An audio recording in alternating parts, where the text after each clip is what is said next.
วัสดีค่ะ วันนี้เราจะมารีวิวการสอบ TOEIC นะคะปี 2021 ค่ะ เพิ่งไปสอบมาเดือนกุมภาพันธ์นะคะ เพราะว่าเดือนมกราคมเขาปิดเนื่องจากโควิด เขาเปิดให้สอบอีกทีนึงก็คือวันที่ 3 กุมภาพันธ์ แล้วก็เริ่มโทรไปจองโทรติดยากมาก กว่าจะได้นะคะ สรุปได้วันที่ 5 กุมภาพันธ์จองรอบบ่าย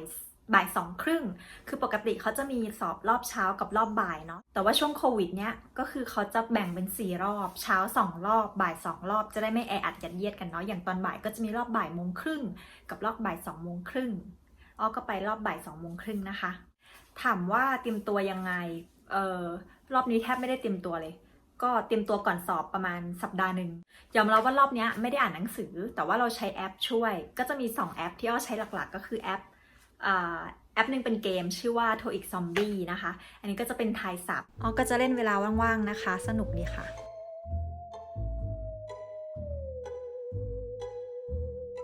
เขาจะให้เราเลือกนะคะว่าคำนี้แปลว่าอะไรนะคะ ถ้าเราตอบถูกเราก็ชนะซอมบี้ แต่ถ้าเราตอบผิดแล้วก็แพ้ซอมบี้ค่ะ เกมนี้นะคะก็จะทำให้เราได้ทบทวนคำศัพท์แล้วก็ได้เรียนรู้ศัพท์ใหม่ๆค่ะ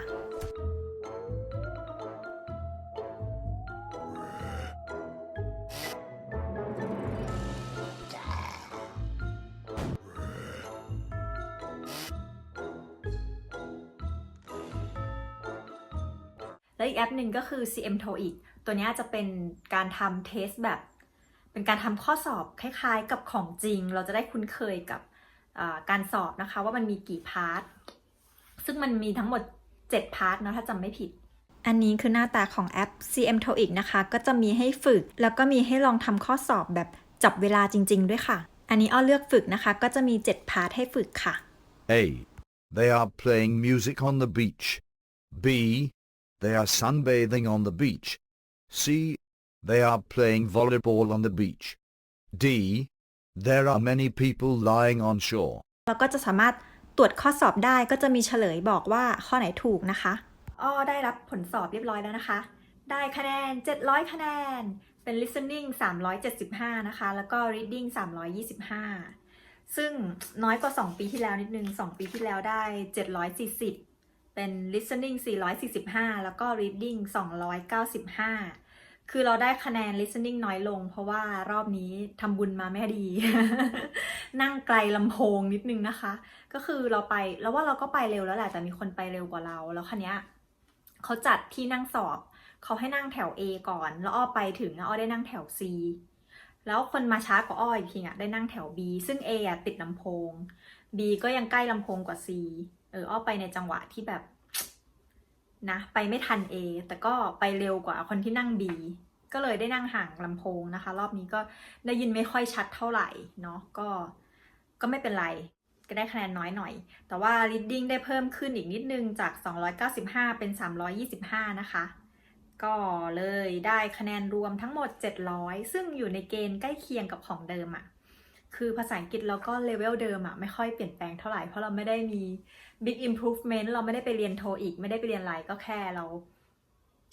ดู YouTube เราอ่านภาษาอังกฤษในชีวิตประจำวันนะคะแล้วก็เตรียมสอบก็คือใช้แอป CM TOEIC ให้เราคุ้นเคยกับข้อสอบก็สำหรับใครที่เตรียมจะสอบ TOEIC นะคะแนะนำว่า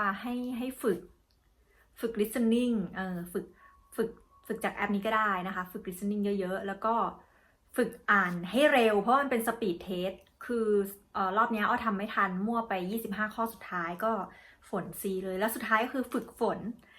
นจริงๆนะเพราะว่าตอนที่เราทำในแอปเราไม่ต้องฝนแล้วก็กดเราทำข้อสอบทันแต่ว่าเวลาที่ทำจริงๆเราต้องฝนข้อสอบนะคะจะเป็นคนฝนช้าด้วยแหละแบบย้ำคิดย้ำทำเต็มวงยังวะ ก็ฝนให้เร็วนิดนึงนะคะบางคนก็ถ้าฝนเร็วก็ได้เปรียบตรงนี้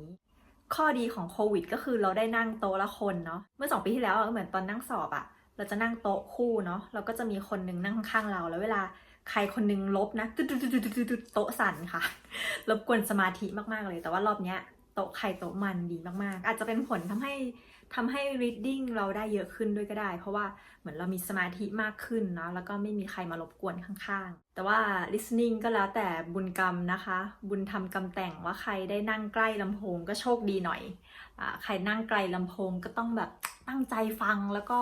พยายามเดาคำศัพท์ที่เราได้ยินไม่ชัดว่ามันคืออะไรก็ถ้าฟังเยอะๆแล้วก็จะพอรู้แนวข้อสอบนะคะวิธีการเดินทางง่ายมากๆเลยค่ะอ้อนั่ง BTS ไปลงที่สถานีอโศกนะคะ BTS อโศกหรือไม่ก็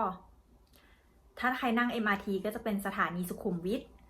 ก็นั่งพี่วินนะคะ15 บาทนั่งวินมอเตอร์ไซค์บอกพี่เขาว่าไปลงที่ตึกดีๆก็แนะนำให้ไปเร็วๆนะคะข้อดีของการไปเร็วก็คือ1เราได้นั่งใกล้ลำโพงก็คือถ้าเราเป็นแบบคนแรกของห้องนะดีมากเลยอะ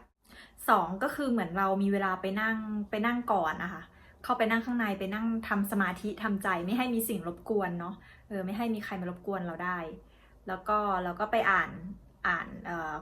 คู่มือแนะนำว่าต้องทำอะไรบ้างเงี้ยเราก็อ่านไปก่อนทำข้อสอบเขาก็จะให้กรอกข้อมูลเช่นชื่อนามสกุลกรอกว่าเราจบมหาวิทยาลัยอะไรการศึกษาอะไรอย่างเงี้ยค่ะก็คือใส่ข้อมูลแล้วก็ฝนไปเนาะตรงนี้ก็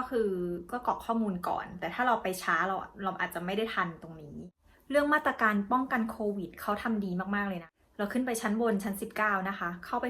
ปถึงเราก็จะเจอเจ้าหน้าที่นะคะมายืนต้อนรับให้เราสแกนให้เรามาสแกนไทยชนะก่อนเลยแล้วก็มีเจลให้ล้างมือก่อนแล้วก็เอาไปยื่นให้เจ้าหน้าที่ดูว่าเราสแกนแล้วก็โชว์บัตรประชาชนเสร็จแล้วเราก็เดินไปกรอกที่อยู่นะคะ EMS ว่าให้ส่งมาที่บ้านช่วงโควิดเนี้ยเขาบริการส่งฟรีนะคะเราไม่ต้องเสียเงินค่า EMS ค่ะเขาจะไม่มีนโยบายให้ไปรับผลสอบเองนะคะเพื่อป้องกันการไปแออัดที่โทอีกนะคะที่ศูนย์สอบโทอีกนะคะอันนี้เอาก็เขียนชื่อนามสกุลเป็นภาษาอังกฤษแล้วก็เขียนที่อยู่เป็นภาษาไทยได้ค่ะเสร็จแล้วเขียนที่อยู่เสร็จแล้วก็เดินไปที่ห้องเขาก็จะให้ถ่ายรูปเราต้องใช้เอกสารเนี่ยในการสมัครงานใช่ไหมมันก็จะดูเป็นทางการนิดนึงก็อยากให้แต่งตัวดีนิดนึงแต่งหน้าหน่อยนึงก็ได้ค่ะจะได้ดูดีเนาะถ่ายรูปเสร็จแล้วก็จ่ายเงินเขาจะมีให้เลือกว่าจะจ่ายเป็นเงินสดหรือว่าจะโอน QR code หรือว่าจะชำระเป็นบัตรเครดิตนะคะก็ช่องเงินสดช่องหนึ่งช่อง QR code กับบัตรเครดิตก็อีกช่องหนึ่งก็ใครไปช่องเงินสดก็ไม่ต้องรอคิวจ่ายเร็วหน่อยจ่ายเงินเสร็จเรียบร้อยเขาก็จะให้เราแล้วก็จะได้บัตรสอบมั้งแล้วก็บัตรที่นั่งสอบถ้าจำไม่ผิดนะแล้วเราก็ไปเหมือนไปเซ็นชื่อในใบจะมีสมุดเล่มหนึ่งอะค่ะให้เราเซ็นว่าแบบชื่อแล้วก็เลขประจำตัวประชาชนอะไรเงี้ยเบอร์โทรค่ะเซ็นชื่อก่อนเซ็นชื่อเสร็จแล้วเราก็ไปฝากกระเป๋าค่ะฝากกระเป๋าที่ห้องฝากกระเป๋าเขาก็จะทำเป็นเหมือนแบบเป็นวันเวย์ให้เข้าทางหนึ่งออกทางหนึ่งก่อนฝากกระเป๋าเขาก็ให้เราเคลียร์ของได้นะคะเขาอนุญาตให้นำเข้าไปได้แค่กระเป๋าสตางค์มีเงินมีบัตรแล้วก็เหรียญได้แต่ว่าห้ามมีสลิปพวกเศษกระดาษอะไรเงี้ยห้ามเอาเข้าเลยเพราะว่าเขากลัวว่าเราจะมีแบบการโกงอะไรเงี้ยค่ะเพราะฉะนั้นก็ใครที่มีสลิปชอบเก็บสลิปนะคะเหมือนอ้อเนี่ยลกมากเลยไม่รู้เก็บทำไมก็เอาพวกสลิปเนี้ยออกให้หมดนะคะแล้วก็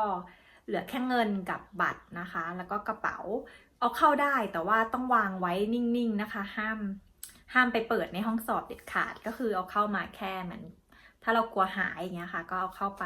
ส่วนมือถือเราก็เอาไว้ในกระเป๋านั่นแหละเอาก็ปิดเครื่องนะคะเอาไว้ในกระเป๋าข้างนอกฝากกระเป๋าเสร็จก็เข้าห้องสอบได้เลยค่ะเขาก็จะแจ้งเราว่าได้นั่งตรงไหนนะคะแล้วก็ไปนั่งตามที่นั่งเลยเสร็จแล้วเจ้าหน้าที่ก็จะให้ฟังเสียงจากเทปนะคะเป็นการอธิบายว่าแบบความสำคัญของโทอีกมีไว้ทำไมอะไรเงี้ยค่ะเช่นแบบเอามาใช้สำหรับการหางานอะไรเงี้ยบางคนบอกว่าห้องสอบหนาวแต่วันนั้นที่เอาไปก็ไม่ค่อยหนาวนะคะไม่รู้เหมือนกันว่าช่วงนี้เขาอาจจะปรับอุณหภูมิแอร์ให้ดีขึ้นหรือเปล่าก็โชคดีไปที่ไม่หนาวสอบทั้งหมด2 ชั่วโมงเป็น listening 45 นาทีแล้วก็เป็น reading 1 ชั่วโมง 15 นาทีค่ะก็ช่วงที่ทำ listening ก็ฟังไปแล้วก็กาไปก็คือก่อนที่เขาจะพูดเราก็พยายามสแกนดูก่อนว่าข้อสอบถามอะไรแล้วเราก็ตั้งใจฟังตรงนั้นแล้วเราก็ตอบ ถ้ามั่นใจแล้วก็กาเลยแล้วก็ฝนไปเลย จะไม่เสียเวลาฝนนะคะ เช่นแบบข้อ A ถูกปุ๊บมั่นใจกาเลย แต่ถ้าแบบ A ยังไม่ถูกลองไป B B ยังไม่ถูกลองไป C นั่นแหละโชคร้ายนิดนึงที่นั่งห่างลำโพง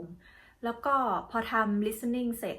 เขาก็จะอนุญาตให้ทำ reading เขาไม่อนุญาตให้ทำ reading ก่อนที่ listening จะเสร็จนะคะ คือบางคนเขาอาจจะไม่ได้ listening เนาะเขาก็เลยแบบอาจจะข้ามไปเลยไหนๆก็ไม่ได้ละไปทำ reading เลยอันนี้เขาไม่อนุญาตนะคะ ก็ถือว่า